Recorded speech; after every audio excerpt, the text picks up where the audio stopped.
Three Musketeers by Alexandre Dumas.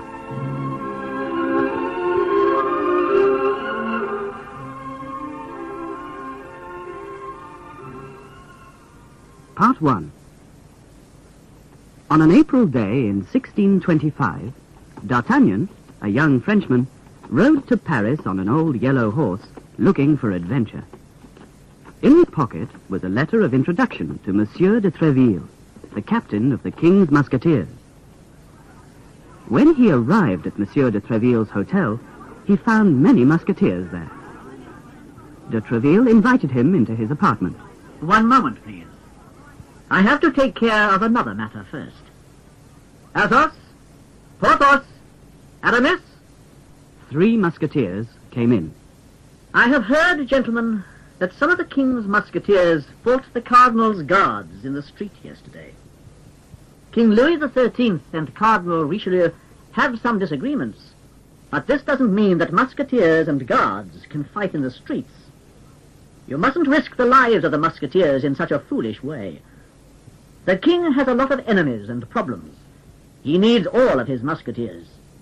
When de Tréville finished speaking, the three men left. D'Artagnan was alone with the captain. I knew your father and respected him very much. What can I do for his son? I want more than anything to be a musketeer. To be a musketeer, a man has to serve 2 years in some other regiment first. Or he has to do something especially brave. I'll arrange for you to enter the Royal Military Academy. You'll learn a lot there. Meanwhile, call on me sometime to let me know how you're doing. D'Artagnan ran down the stairs happily and ran into Athos. Excuse me. You say excuse me and think that's enough? You have very bad manners. I don't think you should be teaching me about good manners. I'm warning you. Let's meet near the convent at noon and take care of this matter. Good. I'll be there. D'Artagnan walked on. At the gate, he saw Porthos and a friend. As he started to walk past them, the wind blew out Porthos's cloak. It covered D'Artagnan. What do you think you're doing? Excuse me, your cloak. I'll teach you not to run into musketeers this way. You need to learn some manners. I'll meet you at 1, behind the Luxembourg. Very well. D'Artagnan walked out onto the street, where he soon saw Aramis talking to some friends.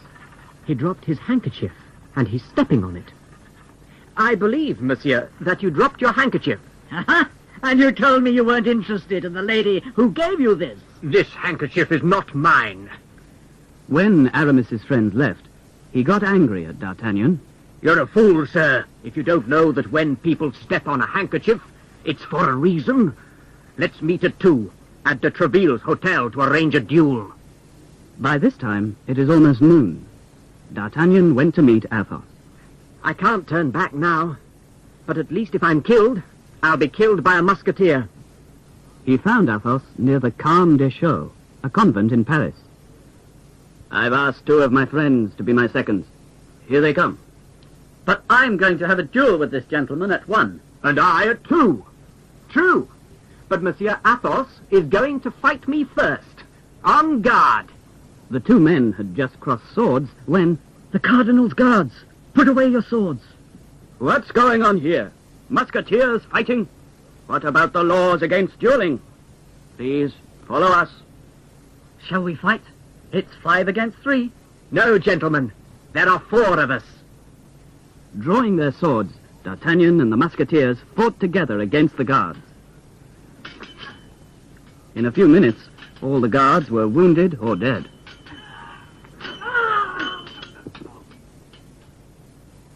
Happily, the 4 friends walked back to de Tréville's hotel.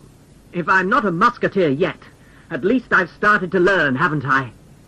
D'Artagnan found a room in a nearby house and spent a lot of time with the Musketeers. One day, his landlord came to see him. Ah, Monsieur Bonacieux, what can I do for you? I've heard you're a very brave young man. I need your help. It's about Constance, my wife. Someone has carried her off. The devil. Who did it? I don't know, but I'm sure it was planned. Constance is the Queen's seamstress. The Queen confides in her. The King pays no attention to the Queen. The Cardinal spies on her, but the English Duke of Buckingham loves her. I think Constance is somehow involved in all this. Let me think about what can be done. D'Artagnan told his friends about the matter. Several days later... I hear screams from Monsieur Bonacieux's apartment. He rushed downstairs and saw some men run away. Oh, monsieur, you saved me. Are you Madame Bonacieux? Yes, those men were agents of the Cardinal. I've just escaped from them. How did you do that? They left me alone for a moment, and I ran away. But as you see, they followed me. What are you going to do now? Go back to the Queen. But first I have to find someone to go on a mission for Her Majesty. I would be happy to serve both you and her, Madame. But it will be very dangerous. That's even better. Very well, then. Go to London and take this message to the Duke of Buckingham. It asks him to send back 12 diamond studs the Queen gave him.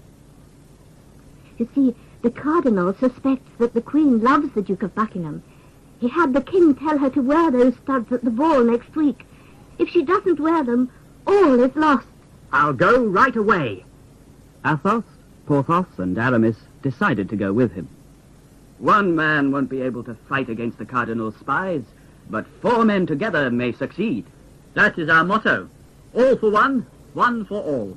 All for one, one for all. This is the letter I have to take to the Duke of Buckingham. If I am killed, one of you must take it and ride on. If he is killed, a third will take his place, and so on. All right, D'Artagnan, let's leave right away. On the way, they stopped at an inn. In the dining room, they had a conversation with a man who had just arrived. Let's drink to the Cardinal. Yes, and after that, we'll drink to the King. There is no other king but the Cardinal. Porthos got up, and the stranger drew his sword. Kill the man and ride after us as soon as you can.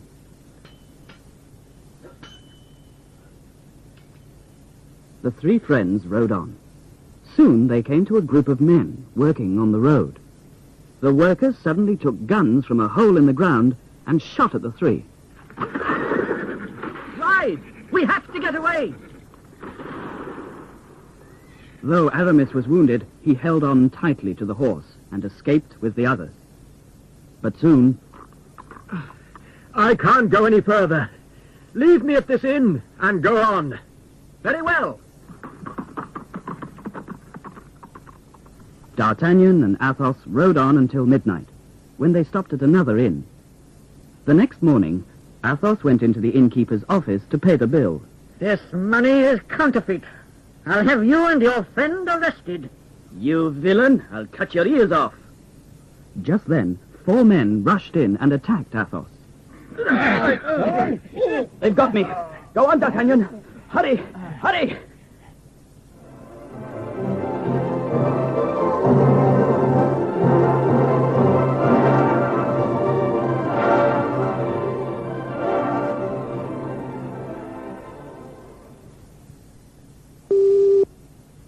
That is the end of part 1. Part 2. D'Artagnan rode off as fast as he could. Soon he reached the port of Calais. I'd like to cross to England right away. Usually that would be no problem. But we got orders this morning from the Cardinal. No one can cross without his permission. I have an order from the Cardinal giving me permission. Very good, monsieur. But first it has to be certified by the governor of the port. He lives over there. The man walked toward the governor's house. D'Artagnan followed him. Monsieur, 1 moment, please. I need a favor from you. I'd like to have the order you're carrying. You're joking, I'm sure. Let me pass. I won't let you. The man drew his sword and went toward D'Artagnan. D'Artagnan wounded him and took the order from his pocket. He got to London with no more trouble and soon met the Duke of Buckingham. Has anything happened to the Queen? No, but I believe she's in some danger. Here's a message from her. Oh, my God. I'll get the studs right away. But what's the matter, sir? All is lost. 2 of the studs are gone. There are only 10 of them. Do you think they were stolen? The only time I wore these studs was at a ball last week. Milady de Winter stood next to me talking for a long time. She's an agent of the Cardinal. She must have stolen them. What can we do? The ball is in 5 days. I'll have 2 more studs made exactly like the others. The Duke had the 2 studs made. 2 days later, D'Artagnan was ready to return to France with 12 diamond studs. How can I ever thank you? I accept your thanks, sir. But soon there will be a war between our 2 countries. You will be my enemy. This mission was for my queen. Goodbye, young man. Maybe we'll meet soon as war enemies, but for now I hope we are good friends. D'Artagnan returned to Paris and gave Constance Bonacieux the diamonds. The next day, Constance disappeared. D'Artagnan went to Captain de Treville and told him the story. I suspect the Cardinal arranged this. He must know how the diamond studs got from London to Paris. I think you should leave Paris as soon as possible. The Cardinal is a dangerous enemy. But I must try to find Constance. There's nothing you can do. I'll tell the Queen what has happened. She may be able to help the young woman. Then I'll leave right away and look for Athos, Porthos, and Aramis. D'Artagnan went to the inn where he'd left Porthos. Can you tell me what has happened to my friend? Remember? He had a disagreement with someone here a week ago. Monsieur Porthos, he's still here recovering from a wound, and he owes me a lot of money for the room. D'Artagnan found Porthos in his room. D'Artagnan! I'm so glad to see you. Did you hear my sad story? When I was fighting with the stranger, I fell and hurt my leg. Really? It was lucky for the villain. I should have killed him. I see you are recovering comfortably. I'll go on to find the others. We'll come by for you on the way back. He found Aramis at another inn. Oh, excuse me. I thought this was Aramis's room. I didn't expect to see a churchman. From now on, I'm going to serve God. In that case, I'll burn this letter that came for you in Paris. What letter? Oh, only from some woman, I think. Oh, she still loves me. Dear friend, I'm so happy. Now I can return to the world. Because Aramis had not completely recovered from his wounds, D'Artagnan went on alone. He rode to the inn where he had last seen Athos. Do you remember the gentleman you accused of using counterfeit money? What has happened to him? Oh, monsieur, he fought and fought. Then he escaped to the cellar and locked himself in it. I see. You made him your prisoner. Oh, no. We know we accused him wrongly, and we've been trying to get him out. But he won't come. All our food is in the cellar. He won't let us in, and we don't have anything for the guests to eat and drink. We're losing money. Oh, monsieur, please tell him to come out. If he stays in the cellar another week, it will ruin my business. D'Artagnan went to the cellar. Athos, open the door. Is that you, D'Artagnan? Wait, I'm coming. You've eaten and drunk well, I see, dear friend. I'm completely drunk. I think I've had 150 bottles. My wine! My wine! It's almost all gone. And where are my sausages? I'm a ruined man. This will teach you to treat your guests more politely. Come, we'll go to a room. You think I'm drunk, but my ideas are best when I've had a lot of wine. I think I'll tell you a love story. One of my friends fell in love with a beautiful but poor young girl. He married her. One day, when they were out riding, she fell from her horse and fainted. He loosened her dress and... what do you think he found on her shoulder? A fleur-de-lis. She had been a thief and was branded. My God. What did he do then? He tied her hands behind her back and hanged her from a tree. What a terrible thing. Your poor friend. My friend, D'Artagnan? It was me. D'Artagnan and Athos left the next day, stopping on the way for Aramis and Porthos. Soon the four friends were in Paris again. One day, when D'Artagnan was out riding, he saw a carriage stopped on the road. It was a beautiful young woman talking angrily to a man. Madame, I am Monsieur D'Artagnan, of His Majesty's Guard. May I help you? Thank you, sir. But this gentleman is unfortunately my brother-in-law. My name is Lady de Winter, and I'm staying at the villa over there. Maybe you'd like to visit me. Can this be the Milady de Winter the Duke of Buckingham was talking about? He suspected her of stealing the Queen's diamond studs. To learn more, D'Artagnan accepted the invitation and began to visit Milady de Winter often. One night, he heard her talking to her maid. If you hate Monsieur D'Artagnan so much, why did you invite him to visit you? Even though he doesn't know it, there is a matter between us that I'm very upset about. The Cardinal was very angry at me because of 2 diamond studs. But at least you've had some revenge. You had his friend, Madame Bonacieux, carried off. D'Artagnan pushed open the door. D'Artagnan! What have you done with Constance? D'Artagnan grabbed Milady de Winter by the shoulder. As she pulled away, her dress tore. Great God! The fleur-de-lis! You are branded. You villain! You know my secret! You will have to die! Shocked by the wild look in her eyes, D'Artagnan opened the door and ran from the house. He ran to Athos's apartment. You look upset, my friend. What happened? I just had a terrible adventure. Athos, Milady de Winter is branded with the fleur-de-lis on her shoulder. Are you sure the other woman is dead? The one you told me about? Is this lady blonde with blue eyes? Is the fleur-de-lis small and red in color? Yes. Yes. Then it must be her. Somehow she escaped death and is still doing terrible things.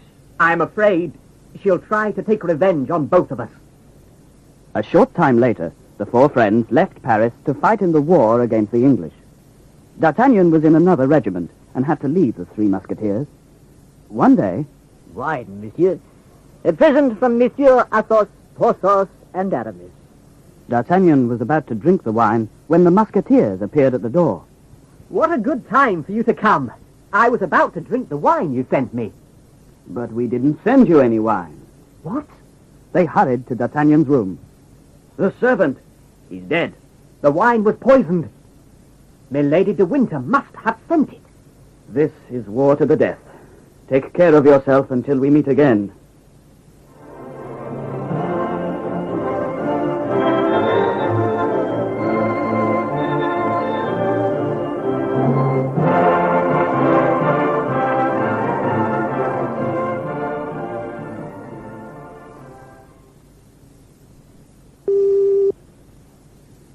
That is the end of part 2.